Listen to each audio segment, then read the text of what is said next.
আল্লাহ সুবহানাহু ওয়া তাআলার শুকরিয়া আদায় করছি। রজবের প্রথম দিন থেকে মুমিন মুসলমানরা আল্লাহর দরবারে আরজি পেশ করতে থাকেন, আল্লাহুম্মা বারিক লানা ফি রজব ওয়া শাবান ওয়া বাল্লিগনা রমাদান। আল্লাহু আকবার, আল্লাহু আকবার। আল্লাহ তাআলা তার মেহেরবানিতে আজকের এই দিনটা পর্যন্ত আমাদেরকে হায়াত দিয়েছে। আলহামদুলিল্লাহ রাব্বিল আলামিন। জানি না পুরো মাস পরে হায়াতটা পাবো কিনা। বড় বরকতপূর্ণ সুসংবাদে ভরা এই মাস। আউয়াল 10 দিনকে বলা হয়েছে অজরে আল্লাহ তাআলার পক্ষ থেকে তার গোলাম এবং বান্দীদের জন্য রহমত বর্ষণ হয়, যারা সাইয়্যিদ, যারা আল্লাহর জন্য রোজা থাকছে।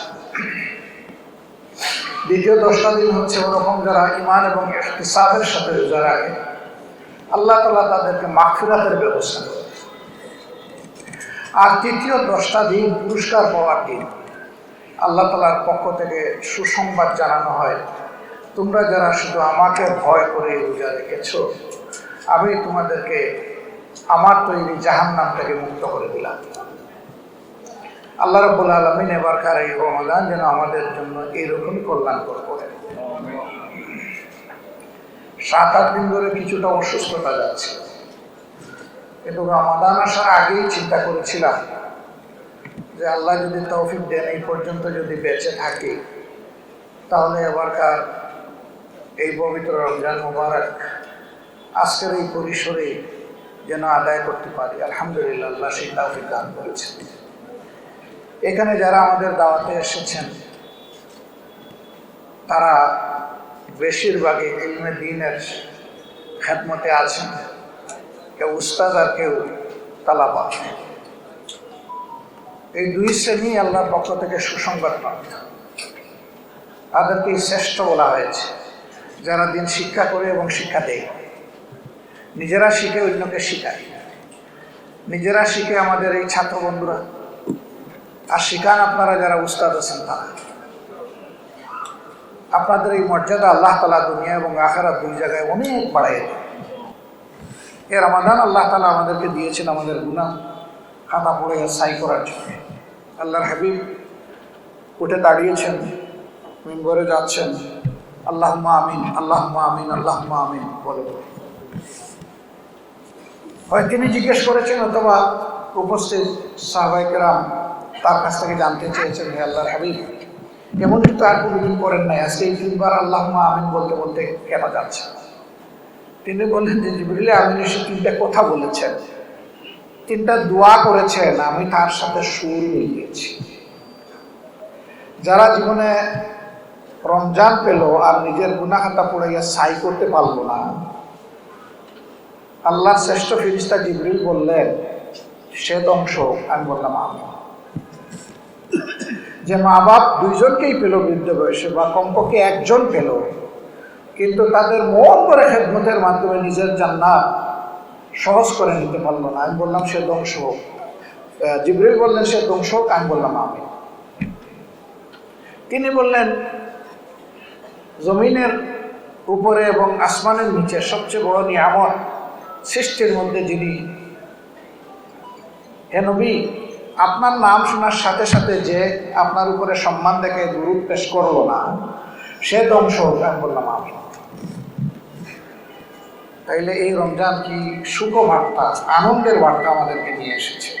মানুষ নফসের দুঃখায়, শয়তানের ওয়াসওয়াসায় ভুল করে ফেলি, গুনাহ খাতা নাফরমানি করে ফেলি। ঈমান এবং ইহতিসাবের সাথে এই রোজা যে রাখবে, আল্লাহর হাবিব বলছেন যে তার অতীতের সকল গুনাহ মুছে ফেলা হবে।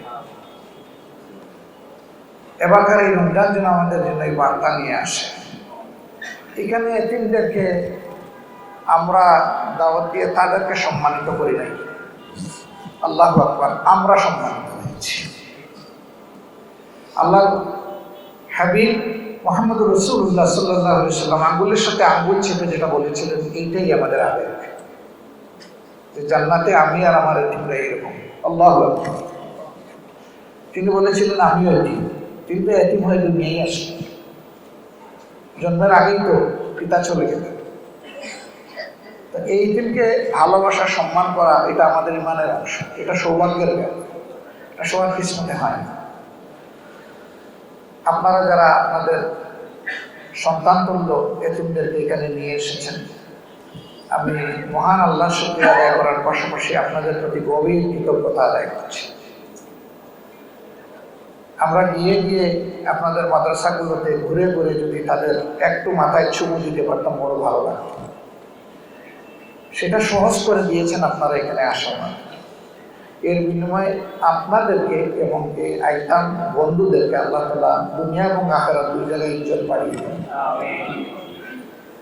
আল্লাহ তাআলা আমাদের জমিনের উপরে রহমত নাযিল করুন, বাংলাদেশের উপরে শান্তির ফায়সালা দান করুন। দ্বীন কায়েমের জন্য আমাদেরকে একদম কলবের সাথে কল মিলিয়ে ওখওয়াত, উলফত এবং মহব্বত আল্লাহ তাআলা আমাদের মধ্যে বেশি বেশি করে দান। হিংসার শেষ চিহ্ন আল্লাহ তাআলা আমাদের মধ্য থেকে খতম করে দিন।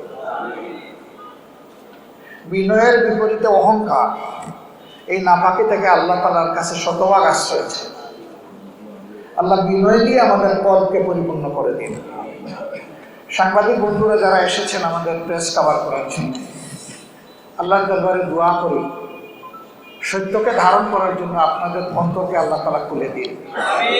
সত্যের উপর অবিচল থাকার তৌফিক দান করুন।